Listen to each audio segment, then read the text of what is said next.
Yeah. I don't know. He did more time. Yeah, he did more time than the time that was alive. You got that stuff for me today? Yeah. All right.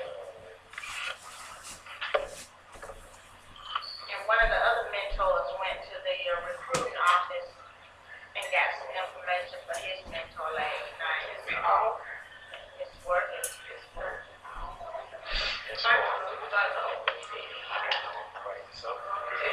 Good morning, fellas. This is yet another great speaker that I have for you, especially for you. Open your minds, open your hearts, and take in what he's about to say. Because we're trying to bring about change, and everybody does not know how to change, and we realize that. A lot of people do. A lot of people think they have changed, but you haven't. And we got a lot of people who have changed, knew how to change, but you're not going to listen to these people, even though they're your peers. So Mr. Hodges is here for you. Good morning, gentlemen. As you said, my name is Jeff Hodges. I'm here not for religious purpose, not for politics. I'm here straight for love.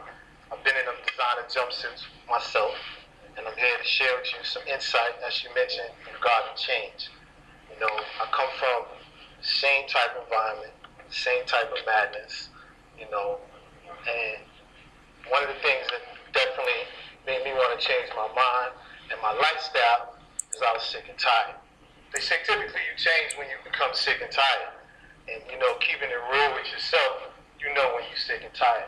So as you mentioned, you can have numerous people come talk to you and tell you all kinds of colorful things that'll make you feel like, you know, I can do that. But until you're ready to make that final step to change, that's when it's going to happen. You know, I work with an organization called 7,000 Men. We mentors, talk to young men like yourselves, teach them about fatherhood, and how to be men. You know, my first time incarcerated back in the early 90s, I learned about recidivism, and that's what this program is about, helping you guys reach into the world. And one thing I learned about that experience is, wow, I understood why a lot of guys went to jail. It offered them things you didn't have at home. It also allowed you to have an excuse to not be a man and a father to your kids, keeping it real. Now, typically, when we set out to do what we do to get money for our kids, to do what we need to do to take care of them, we're really lining ourselves up for failure. But if we keep it real, we know this, but we still tend to go out to do what we do. So let's just break down Mr. Hustler real quick. After we get into the game, we say, yo, I'm doing this to get money to take care of my kids. After your hustler's gear, hustler's equipment, phone, beeper, car, whatever, and your hustler's lay at a crib, or you're laid out looking, you got what you need, what's left for the babies? Now you put your life on the line and you're running and you're doing what you're doing, you get caught. All your efforts is what you thought to do for your kids, that's done now. Now you're taken away from them. So that's why when I went to jail my first time and I saw how it was lined up, it took me into a place where I like to read myself. I don't know about you. How many of you guys here like to read? Yeah, me personally, I love to read because it allows my mind to explore, to see things in another light. And like I said, after being there and seeing how the situation was set up, it took me back to a place, reading something where it spoke about as young black men, we brought into this world with a target on our back. We immediately target from the door we come out. So with that being said, and understanding that, realize when we do things throughout our life that just keeps perpetuating the target on our back.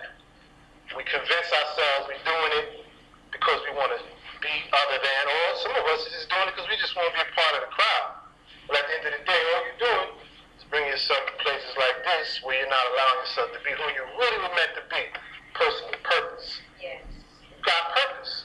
And the problem with it is nobody ever sat you down and said, you know what, you more than just imagery of what you're portraying. The tats, the braids, the gear, whatever. Whatever goes along with hood life, you sucked into it, lured away from the light of the truth of who you were meant to be as men. And as you sit here in places like this, thinking about your families and your kids, they need you. But you can't be there because you done made a decision to put you in the predicament that you're in. So having me come out to share my story, if you will, of what I've been through and the things that I've done to get me to want to change my life, everything about my platform is based on being before brothers like you.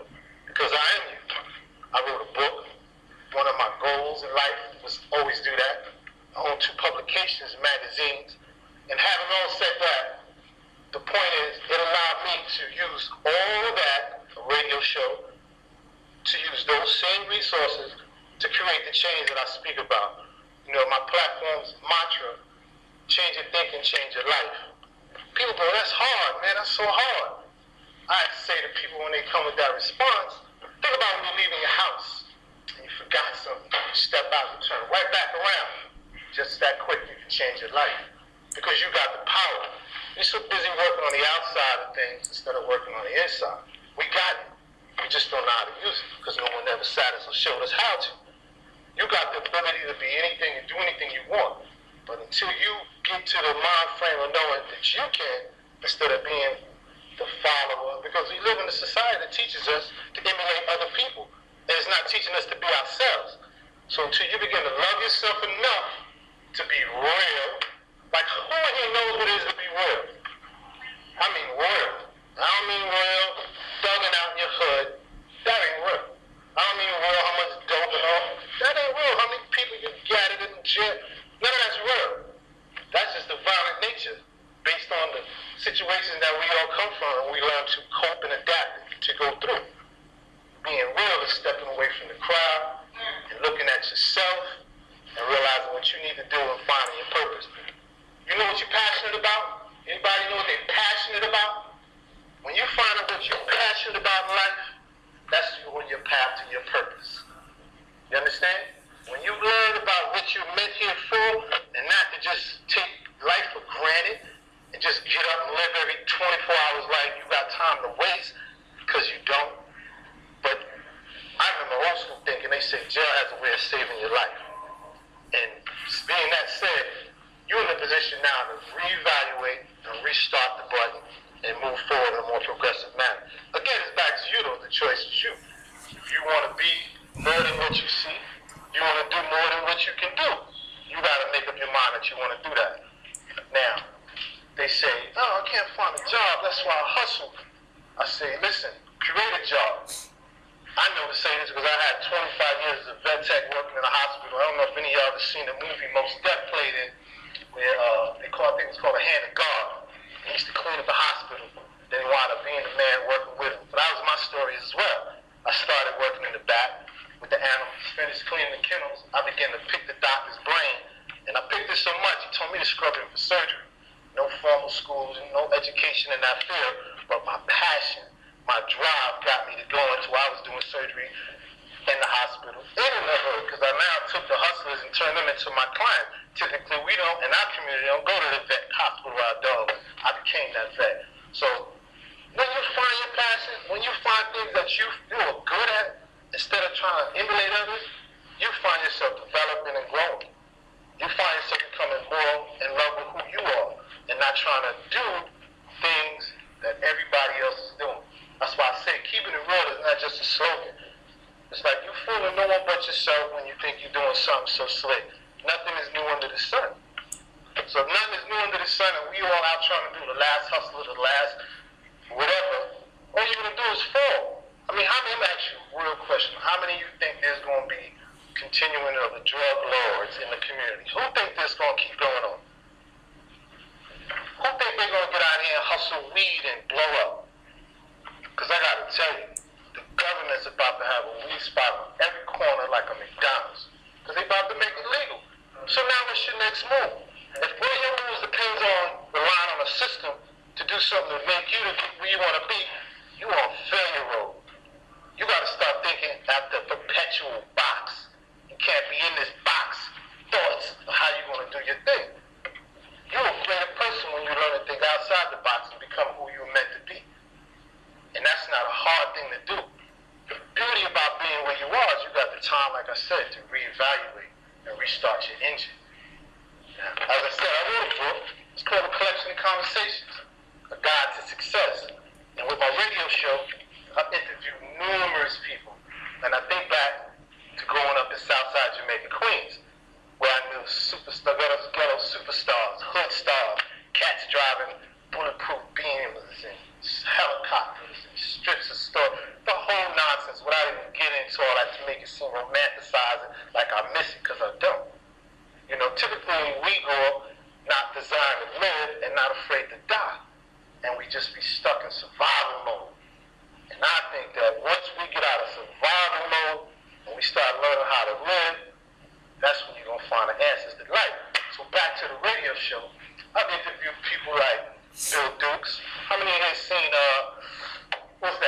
recent Get Rich or Die Trying. You seen that? Remember Bill Dukes?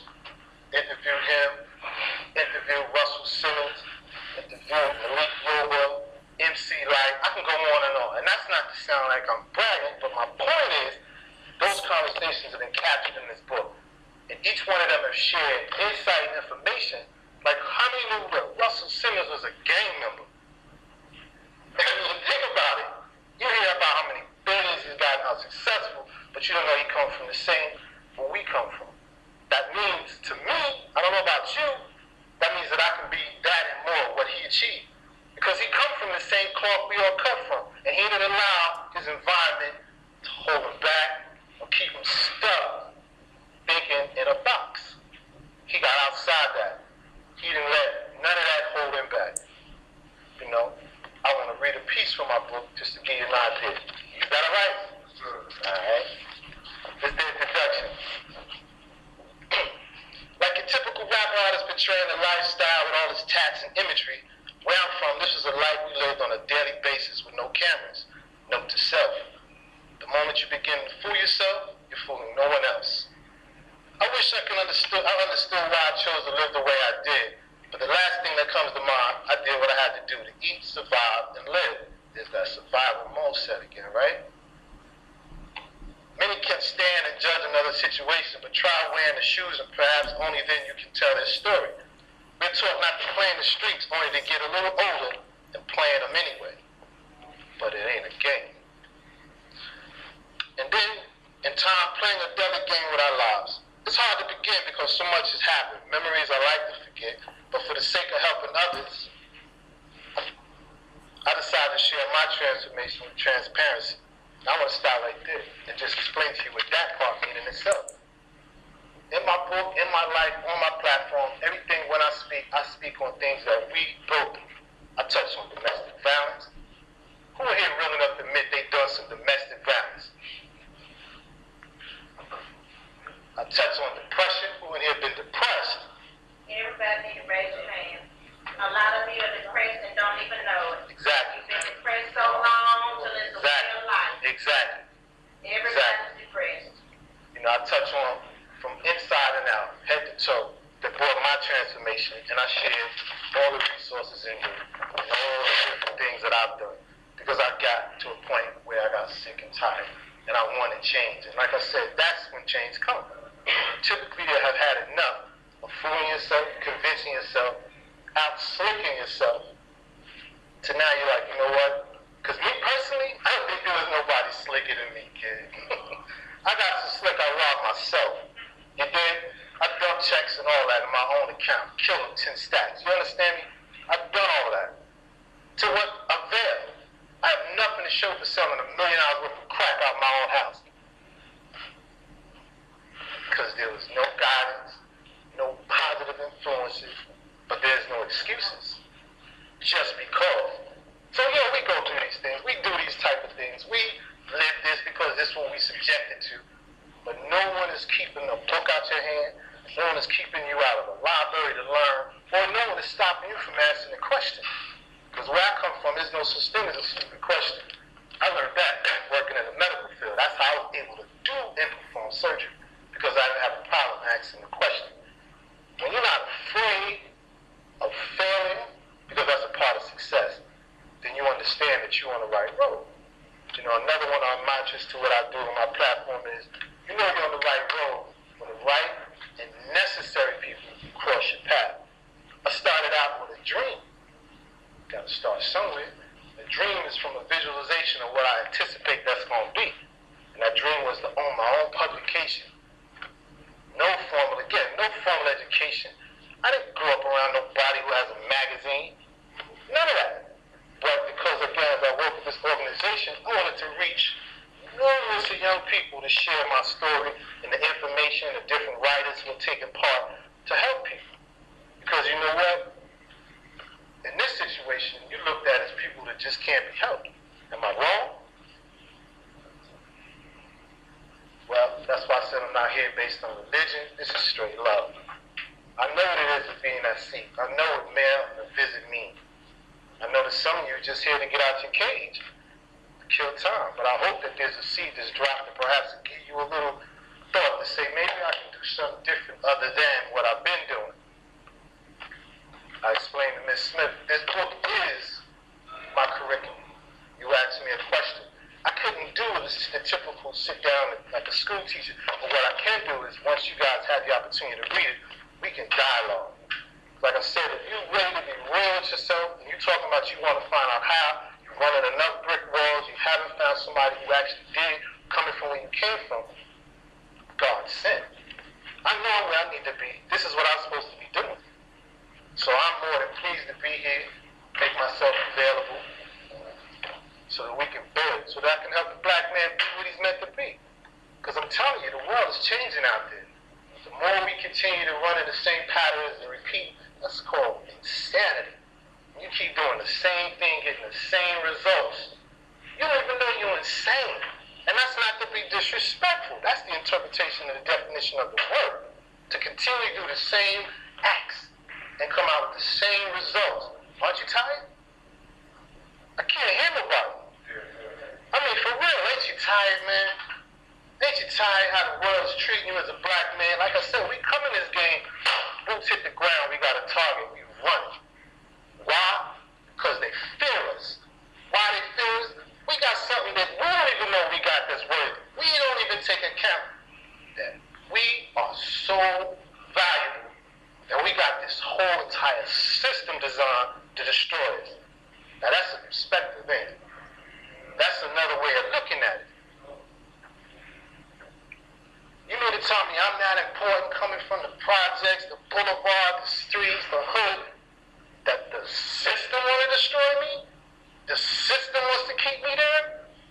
I must be of some value. But the problem is, you're not seeing your worth. You're not seeing that you are strong enough, capable enough, and able-bodied enough to change the world. But it starts within yourself. So that's back to you change your thinking, you change your life. It's not a hard thing. Like I said, it takes inside and out approach. I dealt with my depression. Like she said, a lot of us are depressed in so many ways. You don't even understand. Depression is not typically what you see somebody just sad, period. Depression is the ongoing, constant, consistent dragging on of something. How about poverty? Well, that's enough to make you depressed, ain't it? Shit, excuse my expression, but I know that depresses me. You know? I come from, like I said, selling $1 million worth of dope. I'm not proud of that. Till where I worked and I was up to 80 stacks and lost that because of a medical situation getting hurt. That just put me in depression. I don't know how a lot of other cats who made way more than that and touched and lived extravagantly handled the transition from that to, as they would call it, regular lifehood or whatever. But for me, I said, you know what? This ain't working. I don't know how to go from making so much money and squandering, putting underwear in the cleaners just because I got money to blow, to not having nothing. You understand? I didn't know how to do that transition. So that's where it came to being an angry black man, a proud graduate of anger management. And I learned some things in that class. I learned that we ain't typically supposed to have a button for anybody to push. You know how people say, you push my buttons. You're not buttons. You can't push me. I allowed you in my circle, my circumference, my mind, to even get me to a point where I'm going to react. Life is not what you go through, it's how you go through. So, I learned a lot, like I said, in my process, to become a better person, to be able to say, you know what, that's in the past, learn to forgive myself, learn to reach out to people who I've harmed, to ask for their forgiveness, to become this better person, to have this love for myself enough that I want to share with other people so I can see them flourish and do better with themselves. I had the pleasure of speaking to this young man. It was amazing to me how he has such similar interests in things that I'm into, which makes us a perfect match for me to be his mentor. He wants to have his publication. I can do nothing but give you insight and guidance. You dig what I'm saying? Talking to some of you, you might say, I can't find a job. Make one. Make one. Every car I ever had coming from New York was a hustle. I came out of y'all town and killed it. I don't know if you heard about my car.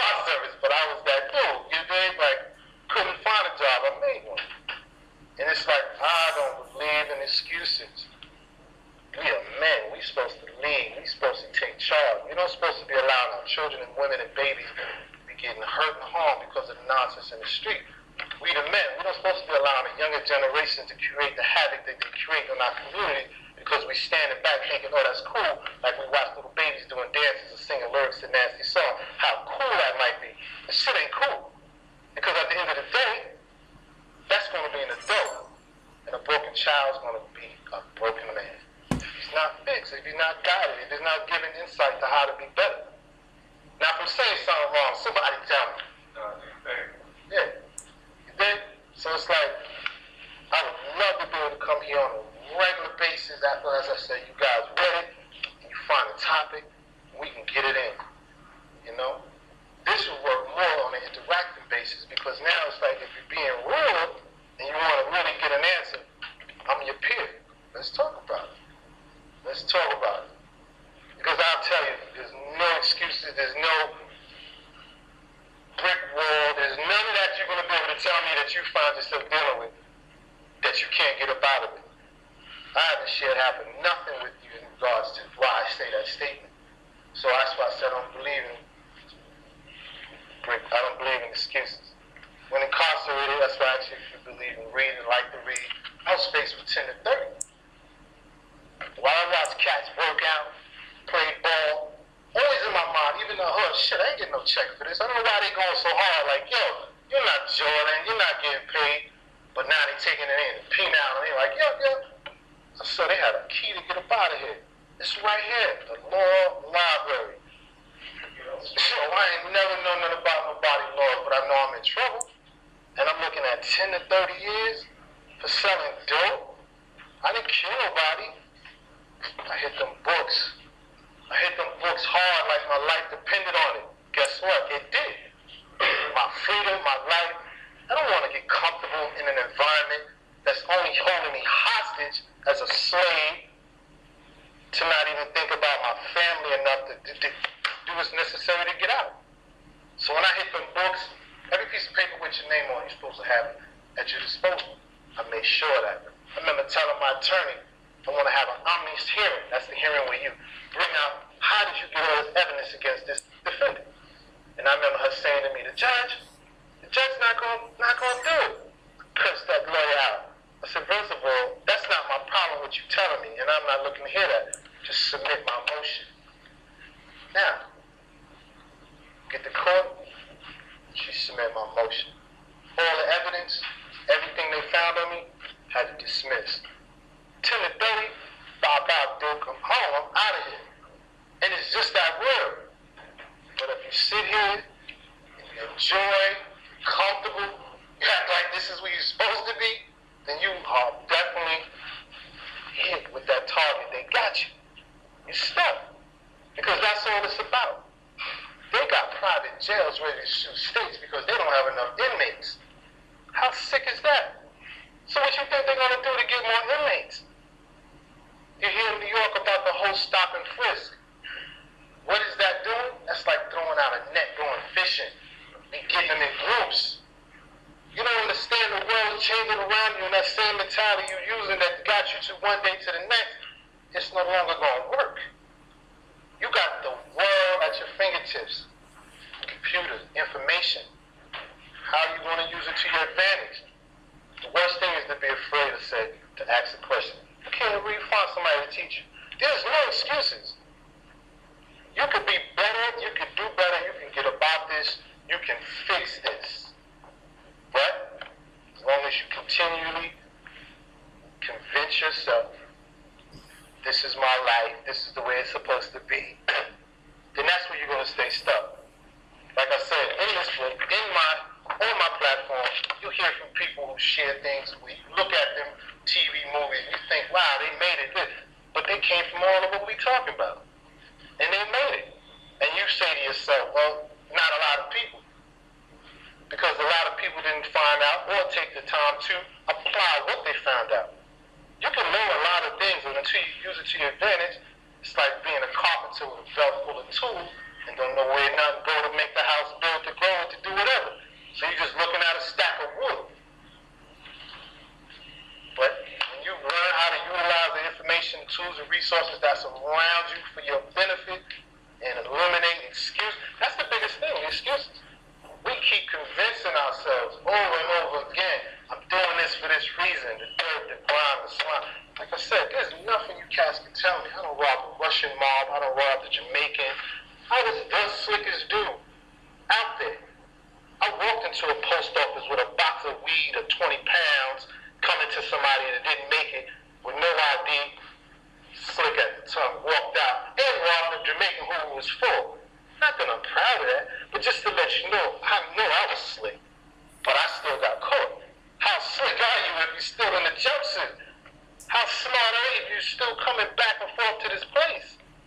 So this man knows how to do that illegal here, so y'all get together. What benefit is that? He's here. You're looking for a man that's here. So instead of keep on trying to build on your criminal resume, put that energy to build on yourself as a man, develop and be more better so that you can be what you need to be, the structure in the community. And I appreciate it. Like I said, I would love for y'all to get my book, and we can go in more deeper, and we can definitely get it in. This opportunity, I'd like to see if anybody have any questions. I'd like to definitely get at you. Will we be able to get a book? I've got a copy of the book right now. I'm hoping Ms. Smith can work that out, and as she says, she'll work on that from her end. And One question is, have you ever thought about getting your book put in Braille? in Braille, it's a smart deal right there. I like that. I'm going to have to give that a great deal of consideration. That was smart. Okay, OG in the house, no doubt. No doubt. So you know what I'm talking about when I say bulletproof cars, helicopters, and strips of stoves. That's real. Put them same cats sitting away, tucked away. Look, they had so much money, it did them no good. Government so gangster, because that's Russell Simmons said to me, that's the real gangsters. All the rappers and all the gangsters, the government. All the money that man made. I don't mention names because I ain't here to glorify nobody. But my man, he know where I'm from. You know what I mean? So you know what I'm saying is real. They didn't let that man have a lawyer and he sits now with life. They can do what they want. And until you realize that yo, I'm so slick, put the brakes on, shorty. Listen, you better use your brain for more important things because doing out slicking the government, thinking you a gangster, you got money for surveillance? Who got satellite money in here? No. You know that whole campaign? Stop snitching. The stuff you notice that just faded away. You know why? Because there's cameras everywhere. Now everybody know. He didn't tell me. The cameras did. So how you gonna out-slick that and know what you're doing out here? Like I said, you can keep thinking, yo, I'm gonna come out, I'm gonna do this, I'm gonna do that. The more you stuck in motion with that, the more that they are advancing. Even with counterfeit money, play with that too. Yo, listen, you see how they made the hunters look dumb? Come on. They can continually get steps ahead of you until you start realizing you gotta take a step to get in motion to be better. Any more questions? Like I said, I appreciate this opportunity to come out to y'all. It's my passion to be able to share with you, and I hope that we can continue this and to be able to see where I'm coming from by